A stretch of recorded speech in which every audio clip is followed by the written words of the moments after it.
Hello friends, welcome back. आज हम लोग ज़ीरोथ लॉ ऑफ थर्मोडायनेमिक्स के बारे में पढ़ेंगे। हम लोग अपना थर्मोडायनेमिक्स सीरीज़ में ज़ीरोथ लॉ ऑफ थर्मोडायनेमिक्स के बारे में पढ़ेंगे।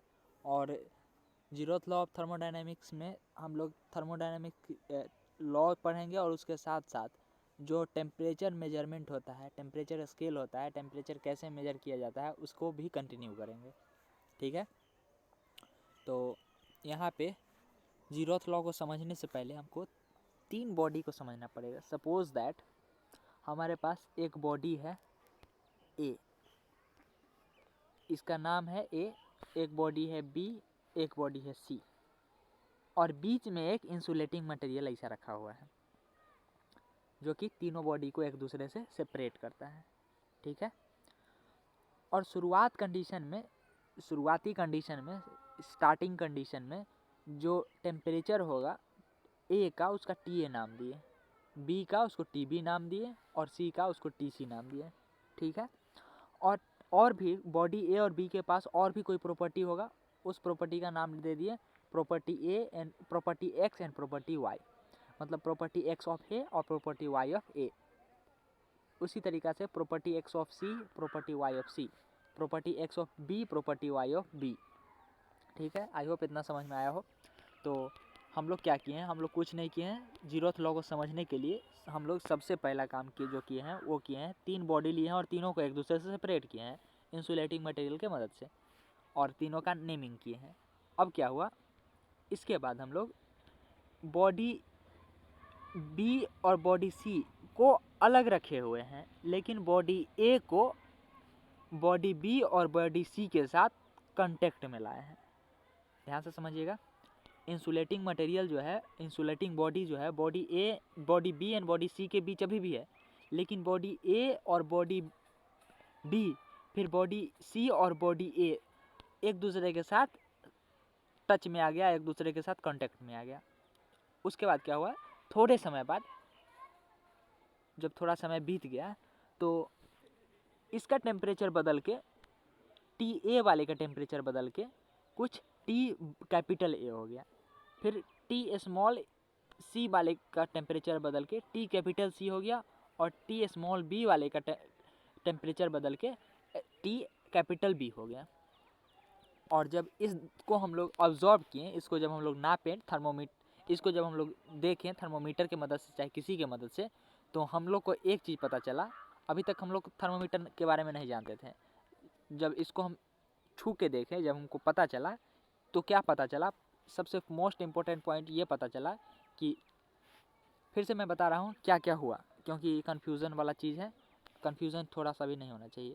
तो सबसे फर्स्ट हम लोग क्या किए, सबसे फर्स्ट में हम लोग, हमारे पास तीन बॉडी लिए, बॉडी ए, बॉडी बी और बॉडी सी, तीनों को एक दूसरे के साथ अलग कांटेक्ट में नहीं लाने दिए, अलग अलग रखें। उसके बाद क्या किए, बॉडी ए और बॉडी सी को एक दूसरे के साथ कांटेक्ट में लाएँ, और सेम टाइम पे बॉडी बी और बॉडी सी को भी एक दूसरे के साथ कांटेक्ट में लाए, लेकिन बॉडी बी और बॉडी सी के साथ कनेक्शन नहीं है, कांटेक्ट में नहीं है। तो क्या हुआ, हमको एक चीज़ दिखा कि टेम्परेचर ए का टेम्परेचर बदल के कुछ बदल जाएगा और कुछ हो जाएगा, बी का भी टेम्परेचर बदल जाएगा, कुछ हो जाएगा, सी का भी टेम्परेचर बदलेगा, कुछ होगा थोड़े समय बाद।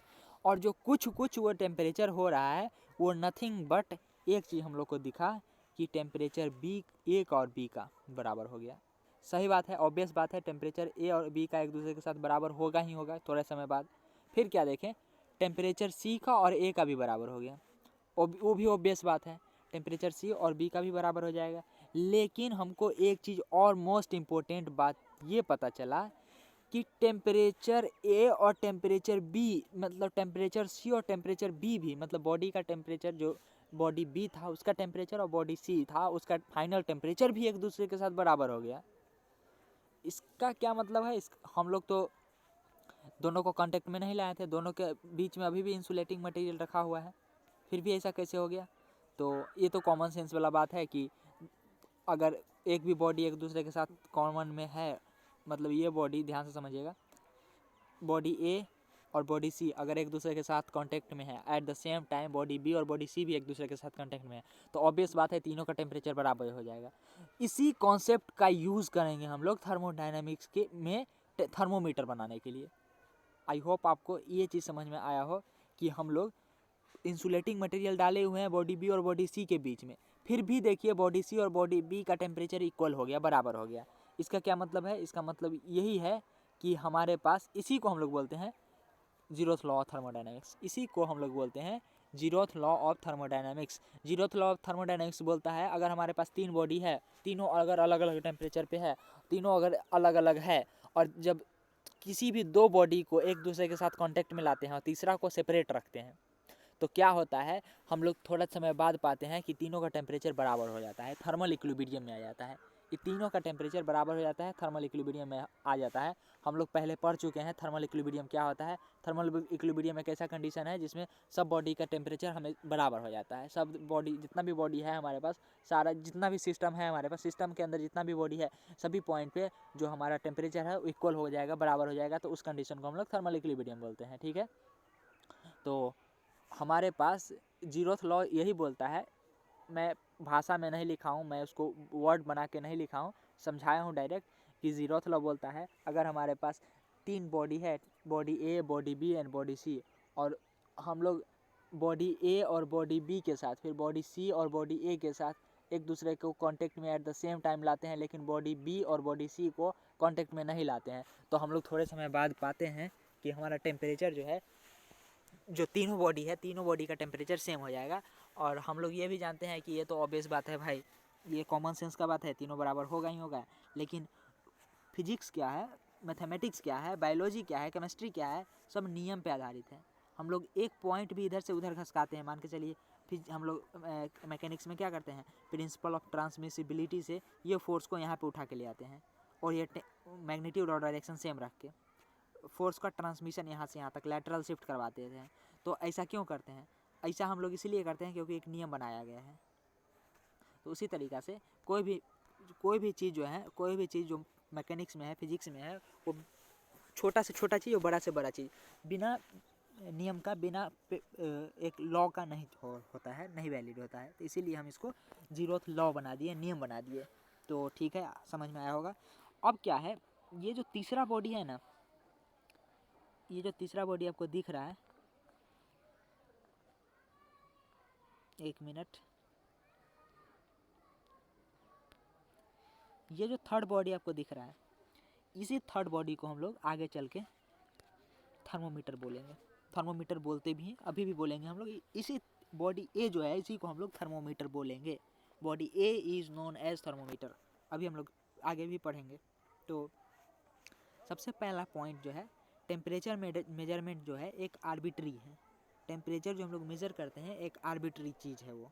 ठीक है, नेक्स्ट पॉइंट जो हमारे पास है, वो रेफरेंस बॉडी को हम लोग को यूज़ करना पड़ता है। टेम्परेचर मेजरमेंट के लिए एक रेफरेंस बॉडी को यूज़ करना पड़ता है, जिसका नाम होता है थर्मोमीटर। अगर कोई भी चीज़ को हम लोग को मेज़र करना है, तो सबसे फर्स्ट पॉइंट जो होता है वो होता है एक रेफरेंस इकट्ठा करना, एक रेफरेंस को खोजना।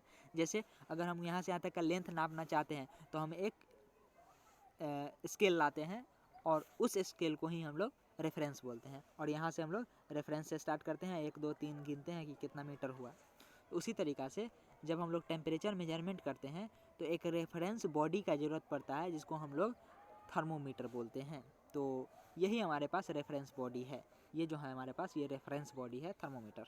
ठीक है, जो मेज़र करके बताएगा टेम्परेचर ए का चाहे टेम्परेचर बी का, अपने रिस्पेक्ट में टेम्परेचर ए का चाहे टेम्परेचर बी का मेज़र करके बताएगा। जैसे मैं अभी समझाता हूँ आपको कि कैसे मेज़र करेगा, कैसे थर्मोमीटर, इसको हम लोग क्यों बोल रहे हैं, मैं अभी समझा रहा हूँ। सपोज़ कीजिए हमारे पास यहाँ पे एक बॉडी है जिसका टेम्परेचर है 20 डिग्री सेल्सियस। ठीक है, हम क्या किए, एक थर्मोमीटर लाएं और इसके साथ टच में कर दिए।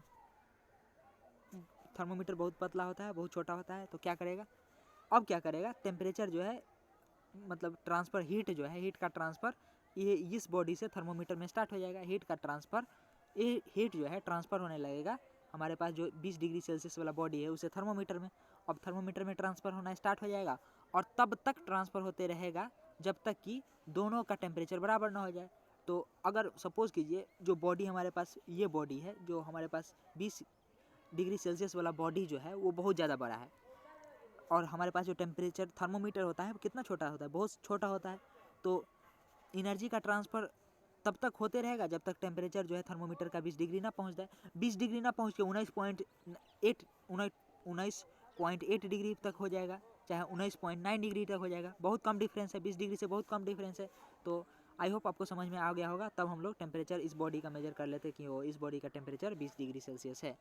आई होप आपको समझ में आया होगा कि बॉडी ए को हम लोग थर्मोमीटर क्यों बोल रहे हैं और रेफरेंस को क्यों यूज़ कर रहे हैं हम लोग, और जो मटेरियल बॉडी को हम यूज़ करते हैं रेफरेंस को एज ए रेफरेंस, उसको हम थर्मोमीटर क्यों बोलते हैं। जैसे मैं एक और एग्जांपल अगर दूं तो जब भी हम अपना फीवर नापते हैं तो ये रहा हमारे, हम आदमी हुए, ये हम एक ह्यूमन है। ओह एक मिनट, ये रहे हम एक ह्यूमन, इसका टेम्परेचर मेज़र करना है।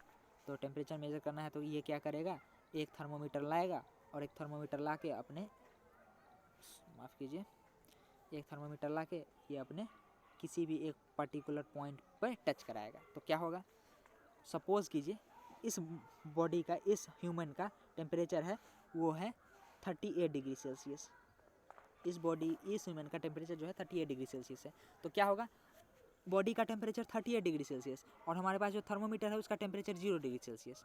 तो क्या होगा, हीट जो है इधर से इधर फ्लो करना स्टार्ट करेगा। कब तक फ्लो करेगा, तब तक फ्लो करेगा जब तक जो है हमारा थर्मोमीटर का टेम्परेचर 38 डिग्री के आसपास ना पहुंच जाए।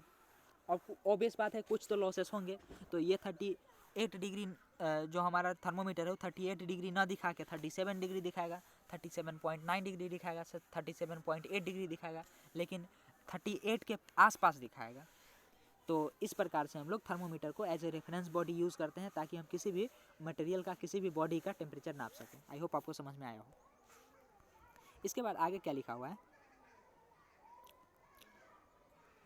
आगे एक पॉइंट लिखा हुआ है dt/x इज इक्वल्स टू 0, मतलब टेम्परेचर ग्रेडियंट 0, मतलब इन थर्मल इक्विलिब्रियम, मतलब dt/x 0। ये पॉइंट लिखा हुआ है। ये पॉइंट समझने वाला पॉइंट ये है कि